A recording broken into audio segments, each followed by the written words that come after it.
Sa ngalan ng Ama at ng Anak at ng Espiritu Santo, Amen. sumainyo ang Panginoon. At sumaiyo rin. Mga kapatid, aminin po natin ang ating mga kasalanan upang marapat tayong gumanap sa banal na pagdiriwang.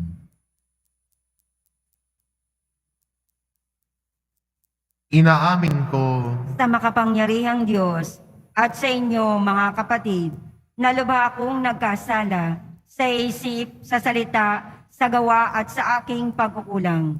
Kaya'y sinasamo ko sa mahal na Birheng Maria, sa lahat ng mga anghel at mga banal, at sa inyo mga kapatid, na ako'y panalangin sa Panginoong ating Diyos.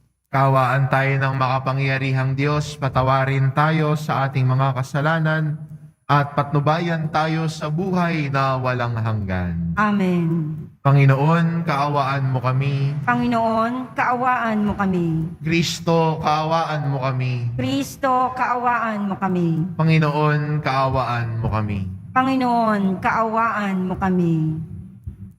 Manalangin tayo.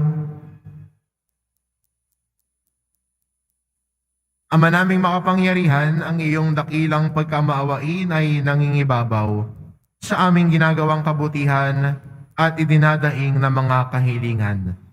Ang kagandahang loob mo sa amin ay gawin mong mag-umapaw upang ang kasalanang ipinapangambang ihingi ng kapatawaran ng budhi naming takot na ikaw ay lapitan ay iyong patawarin ng lubusan. At ang pinag-aalangan naming hilingin sa pagdarasal ay iyong pagbigyang aming makamtan sa pamamagitan ni Hesukristo kasama ng Espiritu Santo magpa sa walang hanggan. Amen. Magsiupo muna po ang lahat. Pagbasa mula sa sulat ni Apostol San Pablo sa mga taga-Roma. Mga kapatid, ipinangako ng Diyos kay Abraham at sa kanyang lahi na mamanahin nila ang sanlibutan, hindi dahil sa pagsunod niya sa kautusan, kundi sa kanyang pananalig sa Diyos at sa gayoy siya'y pinawalang sala. Kaya nga, ang pangako ay nababatay sa pananalig upang ito'y maging isang kaloob sa lahi ni Abraham. Hindi lamang sa mga sumusunod sa kautusan, kundi sa lahat ng nananalig sa Diyos tulad niya, yamang siya ang Ama nating lahat. Ganito ang nasusulat: ginawa kitang ama ng maraming bansa. Ang pangakong ito ay may bisa sa harapan ng Diyos na kanyang pinanaligan, ang Diyos na bumubuhay sa mga patay at lumikha sa lahat ng bagay. Bagamat wala ng pag-asang magkaanak, nanalig pa rin si Abraham na siya magiging ama ng maraming bansa ayon sa sinabi sa kanya, kasindami ng bituin ang magiging lahi mo. Ang salita ng Diyos. Salamat sa Diyos. Nasa isip ng may kapal, ang tipan niya kailanman. Nasa isip ng may kapal, antipan niya kailanman. Ito'y nasaksihan ng mga alipit anak ni Abraham. Gayon din ang lahat ng anak ni Jacob na kanyang hinirang. Ang Panginoon Diyos ay ang Panginoon, siya ang ating Diyos. Sa kanyang paghatol ay ang nasa saklaw, buong sansinukob. Nasa isip ng may kapal, antipan niya kailanman. Ang tipang pangako'y laging nasa isip niya kailanman, ang mga pangakong kanyang binitiwan sa lahat ng angkan. Ang tipan ng Diyos ay unang ginawa niya kay Abraham at may pangako ring ginawa kay Isaac na lingkod na mahal. Nasa isip ng may kapal, antipan niya kailanman. Nagunita ng Diyos ang kanyang ginawang mahalagang tipan. Ang pangako niya sa tapat na lingkod niyang si Abraham.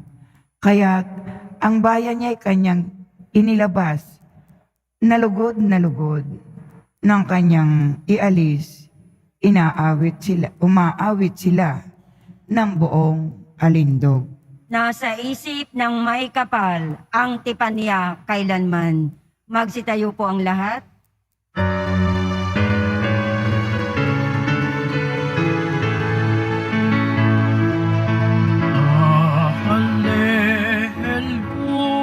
Hallelujah, hallelujah,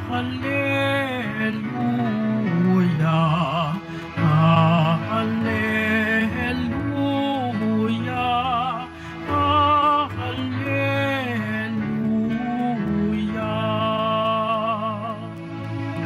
Kayo at ang Espiritu ang siyang magpapatotoo tungkol sa aral ni Kristo. Hallelujah, hallelujah, hallelujah, hallelujah.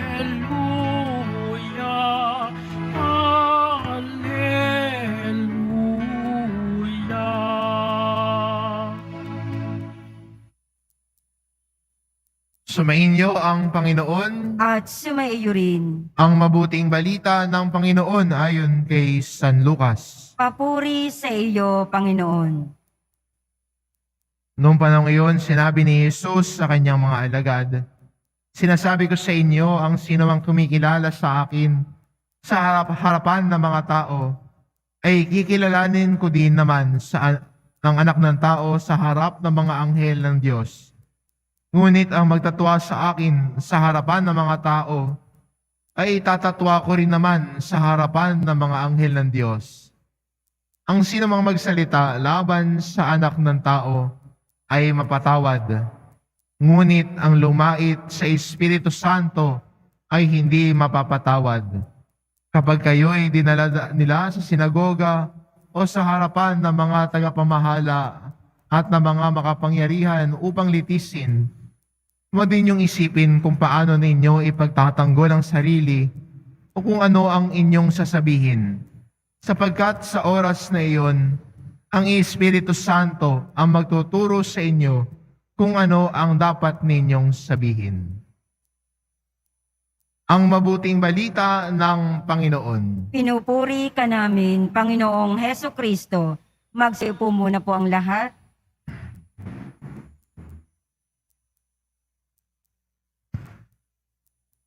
Gusto mo bang lumago sa pananampalataya mo? Marahil ito yung panalangin natin kadalasan. Lord, palaguin mo yung pananampalataya ko. Increase my faith, Lord. Napanghihinaan ako ng loob. Palakasin mo ang pananampalataya ko, Lord. At sa atin ang unang pagbasa, ito po ang binigyan diin ng Diyos kay Abraham, ang kanyang pananampalataya. At sa atin dun pong Kristiyano ngayon, mahalaga ang pananampalataya sa atin. At ito din yung dasal natin. Lord, palakasin mong pananampalataya ko sa panahon ng mga pagsubok ko sa buhay. Paano mo mapapalakas ang pananampalataya mo? Kung gusto mo lumakas sa pananampalataya mo, ipahayag mo ang sinasampalatayanan mo.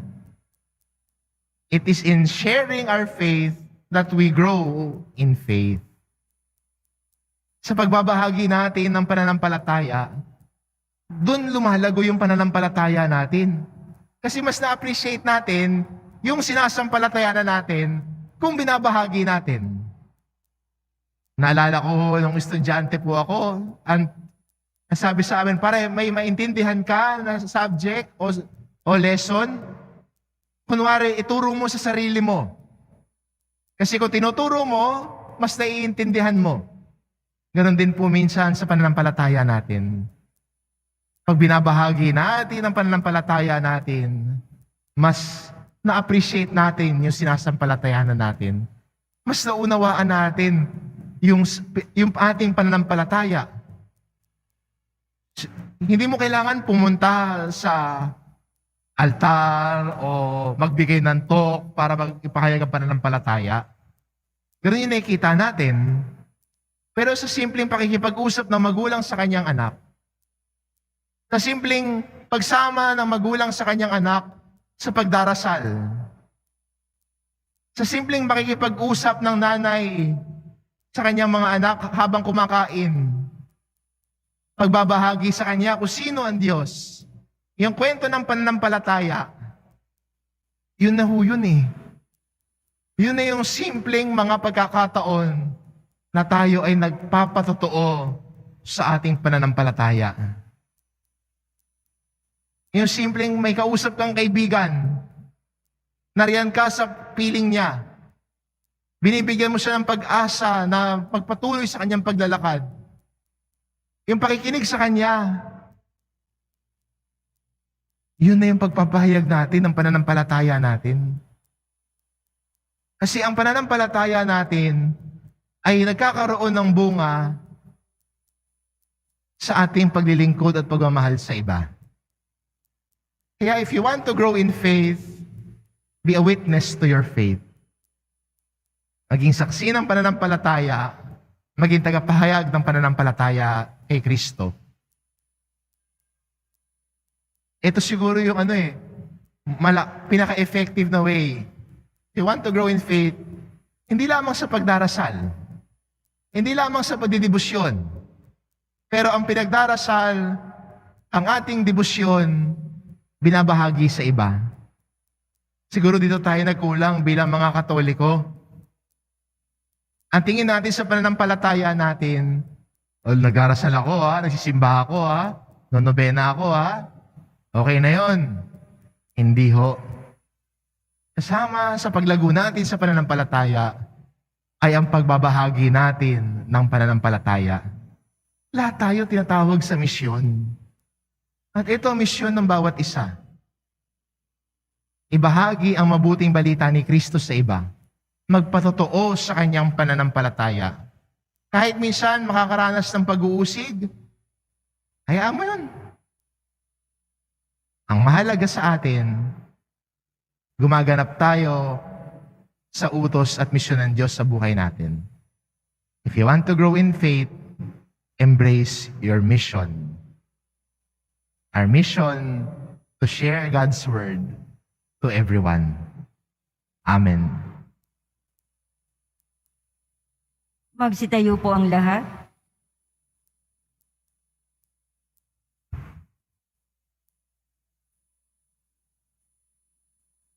Minamahal ko mga kapatid, ang Panginoon ang ating seguridad. Ipahayag natin ang ating tiwala sa Kanya at manalangin tayo para sa lahat ng tao na kasama natin sa paglalakbay sa buhay na ito. Ang ating itugon, Diyos ng mga anghel, Ikaw ang aming tanggulan.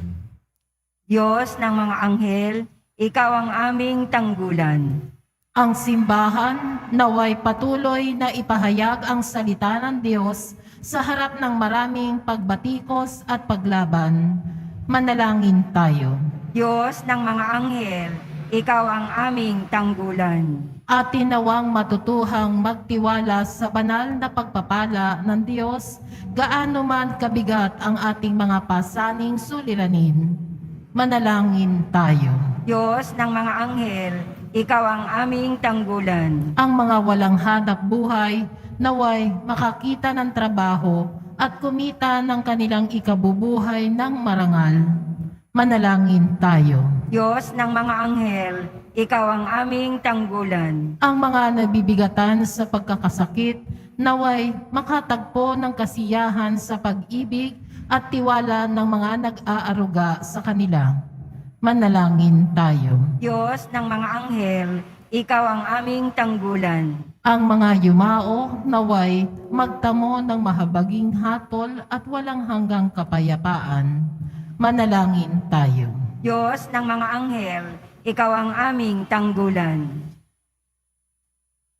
Ama naming nasa langit, tulungan mo kaming manatiling tapat sa iyong salita upang magkaroon kami ng lakas na magpatuloy pagpatuloy pasanin ang mga kahirapan. Hinihiling namin ito sa pamamagitan ni Kristong aming Panginoon. Amen. Magsiupo muna po ang lahat.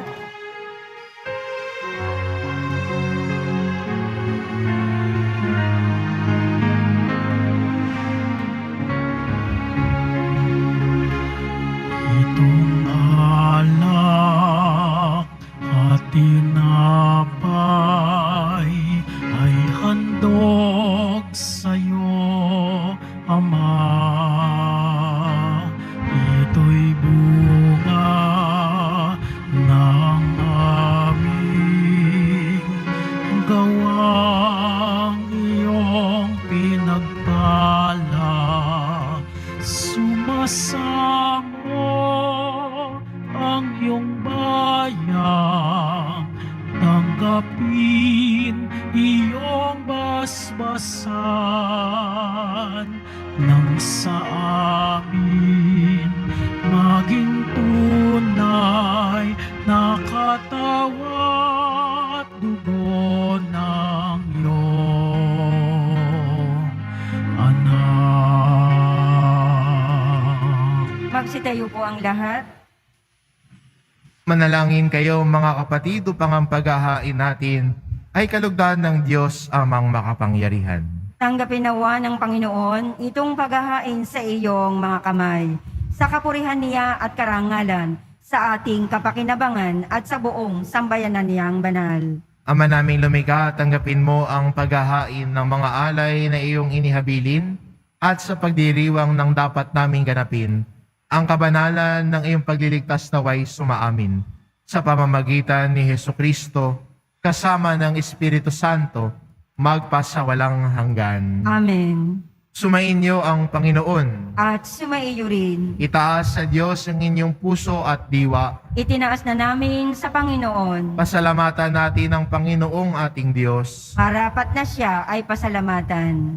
Ama naming makapangyarihan, tunay ngang marapat na ikaw ay aming pasalamatan.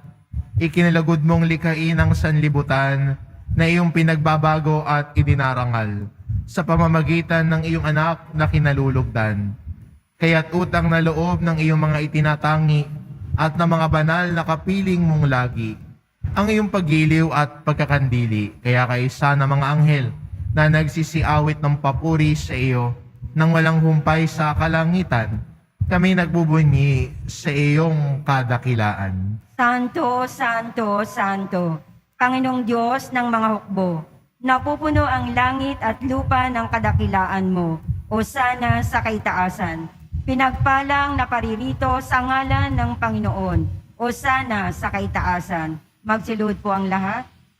Ama naming banal, ikaw ang bukal ng tanang kabanalan, kaya't sa pamamagitan ng iyong Espiritu, gawin mong banal ang kaloob na ito upang para sa amin maging katawan at dugo ng aming Panginoong Hesukristo. Bago niya pinagtiisang kusang loob na maging handog, hinawakan niya ang tinapay, pinasalamatan kanya. Pinaghati-hati niya iyon, iniabot sa kanyang mga alagad at sinabi, "Tanggapin ninyong lahat ito at kanin, ito ang aking katawan na ihahandog para sa inyo."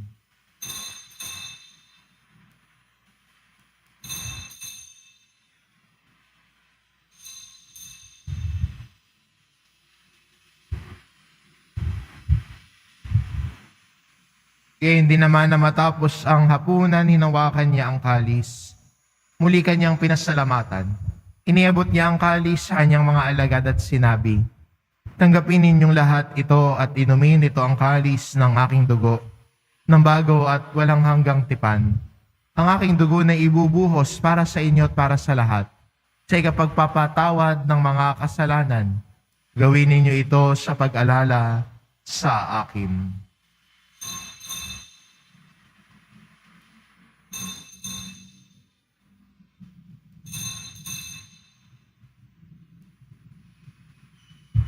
Magsitayo po ang lahat.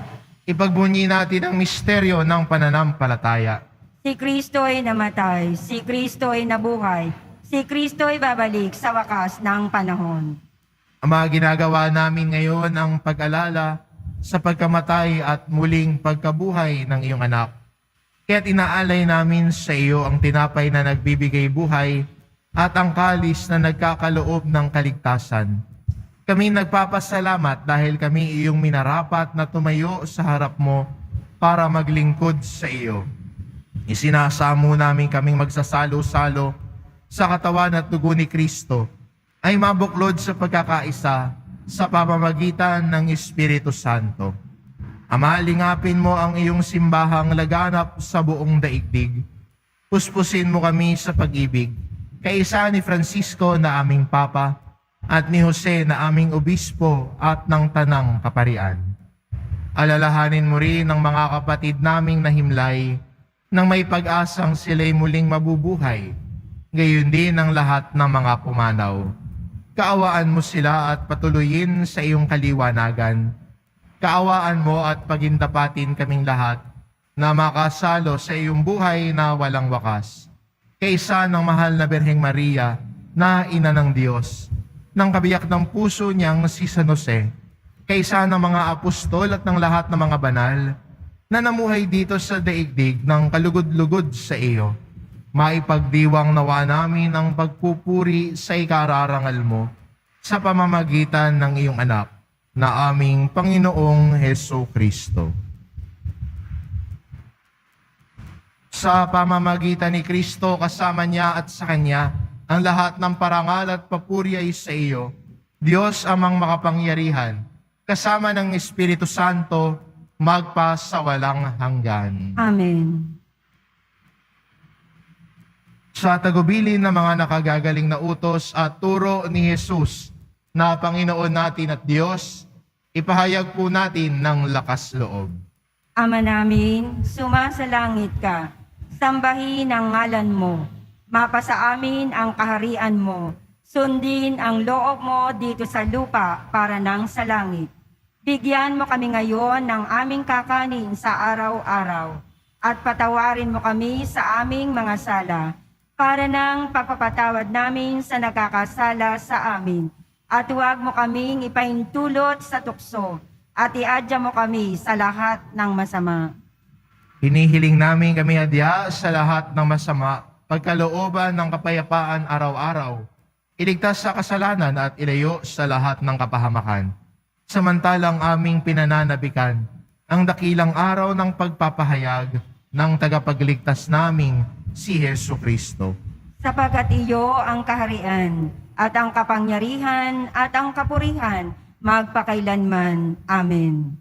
Panginoong Jesucristo, sinabi mo sa iyong mga apostol, kapayapaan ang iniiwan ko sa inyo, ang aking kapayapaan ang ibinibigay ko sa inyo. Tungayan mo ang aming pananampalataya at huwag ang aming pagkakasala. Pagkalooban mo kami ng kapayapaan at pagkakaisa. Ayon sa iyong kalooban, kasama ng Espiritu Santo, magpa sa walang hanggan. Amen. Ang kapayapaan ng Panginoon ay laging sumainyo. At sumaiyo rin. Magbigayan kayo ng kapayapaan sa isa't isa.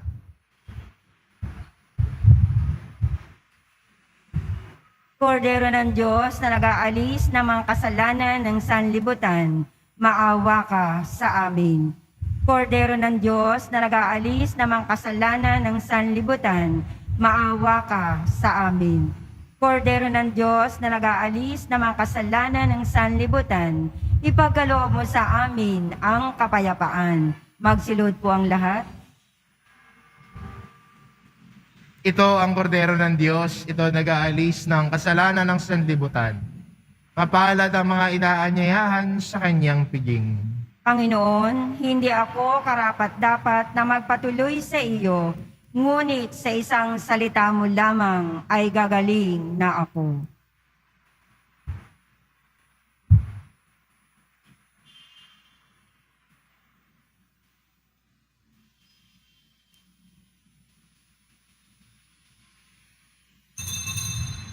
Para sa lahat ng tatanggap ng banal na komunyon, sasagot po tayo ng amen pagkasabi ng pari o ng lay minister ng katawan ni Kristo at isubo agad sa bibig bago umalis sa harapan ng pari o lay minister.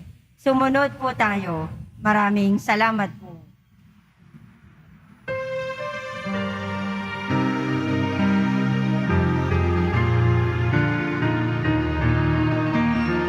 Magsitayo po ang lahat.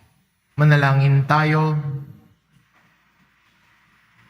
Ama naming mapagmahal, ipagkaloob mong sa pagsasalo namin sa pagkait inuming banal, kami ay maging katawan ni Kristo na aming pinakinabangan sa pamamagitan niya kasama ng Espiritu Santo magpasawalang hanggan. Amen. Sumainyo ang Panginoon. At sumaiyo rin. Mahal na pong Jesus Nazareno, inihayag mo sa pamamagitan ng krus ang walang maliw na pag-ibig ng Diyos sa sangkatauhan. Pakinggan mo ang kahilingan ng iyong angkan na nagsusumamo sa iyo. Makamtanawa nila ang iyong katugunan at tanggapin ang kasagutan ng may utang na loob na tinatanaw. Basbasan din po ninyo ang mga may daladala nilang imahin at dasalan. Sa pamamagitan ng bendisyon na ito, naway maalala nila ang mga pangako nila noon sa binyag, na ikaw ang kanilang iibigin at paglilingkuran bilang Panginoon magpasawalang hanggan. Amen. At pagpalain kayo ng ating mapagmahal na Diyos, ang Ama at ang Anak at ang Espiritu Santo. Amen. Humayo kayo, taglayang kapayapaan ng poong Jesus Nazareno. Salamat sa Diyos.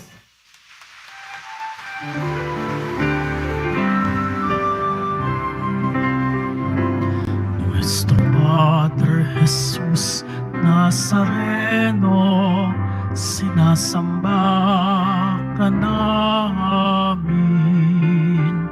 pinipintuho ka namin, aral mo ang aming buhay at kaligtasan.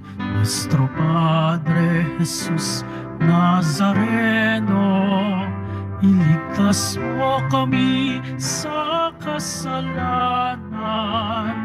Ang krus mong kinamatayan ay sagisag ng aming kaligtasan.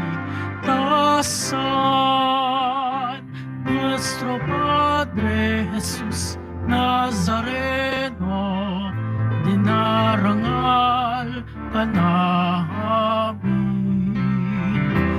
Nuestro Padre Jesus Nazareno, niluluwalhati ka namin. Nuestro Padre Jesus Nazareno, dinarangal ka namin.